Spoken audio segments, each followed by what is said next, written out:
Atlanta is still reeling from a massive cyber attack, and the reality is that most businesses, large and small, will have to contend with ransomware at one point or another. For Tech Republic and ZDNet, my name is Dan Patterson with Bill Detwiler and Larry Dignan.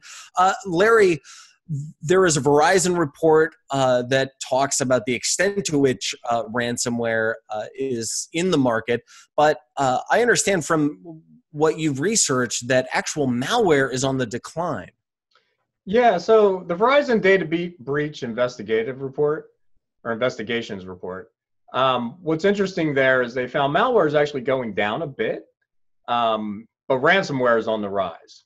So basically, ransomware was found in 39% of all the malware-related data breaches, and that's double from the previous year. So what we're seeing is ransomware sort of ramp, and then malware overall kind of go down, and that's partially because cyber criminals are basically being much more targeted about it. So they're targeting HR departments, cities. They're targeting more the who than the how many. So they're getting much more focused and much more efficient about what they're doing. And ransomware plays into that because the beauty of ransomware is you can make money by just withholding data or just holding it ransom, as opposed to actually going in there and doing all the work and sneaking it out. You know, I mean, in a lot of ways, ransomware is just an easier way to get paid. So that's sort of, but we're seeing that spike, and that's what Verizon's found. And they've analyzed more than 53,000 incidents in the last year. So this report's getting bigger and bigger, but it's a pretty good overview of ransomware and kind of where things are going. Bill, when you talk to companies, is there any indication of the cost of disruption to business that ransomware could cost? Not just the cost of the ransomware itself, but all that downtime. Oh, it can be in the millions. And, you know, especially if you take a situation like Atlanta, if you take some of the National Health Service hospitals that were hit in the UK last year, it's a significant impact on not just the bottom line, but also on reputation, also on the customers, the citizens, the patients that you're serving. So this can have real world impact beyond just, you know, a computer being down or not being able, you know, to access a web portal or not being able to pay your traffic tickets online. There are significant and real world impacts caused by ransomware.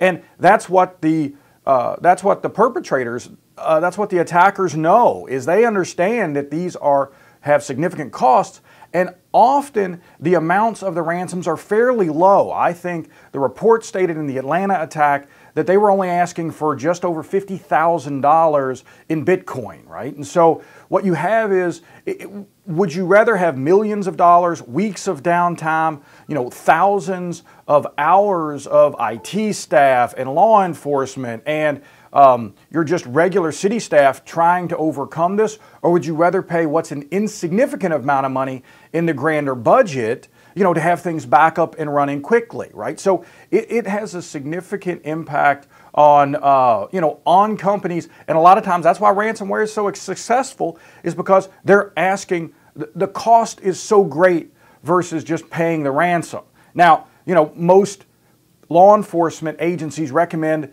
that companies do not pay this ransom, because then again, it just further perpetuates ransomware attacks. But at the same time, most of these organizations are driven by expediency or dollars and cents. So to them, they're only interested in, hey, look, I need to get the systems back up and running as quickly as possible, you know, to avoid, you know, a more serious problem. I think what we're going to find is that the whole ransomware thing, it's going to work really well. Well, it's going to actually be, so there's going to be basically two ways to handle this. If you're an enterprise and the price is $50K to get all your data back so you can actually function, just pay the money and go, right? Not a great precedent to set, but you can kind of get the economics. If you're a city like Atlanta, you probably don't have a $50,000 slush fund laying around. Or you may, but it's probably hidden, and it's a whole thing, right? So you can't go to the taxpayers or your residents and go, hey, we need more money because we need a slush fund to pay off people because our infrastructure is insecure. Like, so I think when you see this, ransomware is probably going to be a larger headache for, like we've seen with Atlanta. But I think a lot of cities, a lot of government agencies, yeah, it's just harder to pull off, right? Because you don't have that money that you can just kind of snap your fingers and go with. And simply have policies that they won't and can't pay extortion fees. And this is pretty common with anything that is funded by a taxpayer. So I'll ask you both. It sounds like this is probably a rhetorical question, but with ransomware becoming a commodity, it is easily purchasable and deployable through the dark web. What does the future, the short term, the next 6, 12, 18 months look like for businesses and ransomware? Is this just a fact of a part of doing business? I think I don't know if it'll be a part of doing business. I think what you're going to see is what you see with every big threat. You see vendors come out with this great big fix. I mean, you Google ransomware right now, it's nothing but ads about people vendors trying to help you with ransomware. I think if you're a city or government agency, you need to get your security crap together, because you just can't.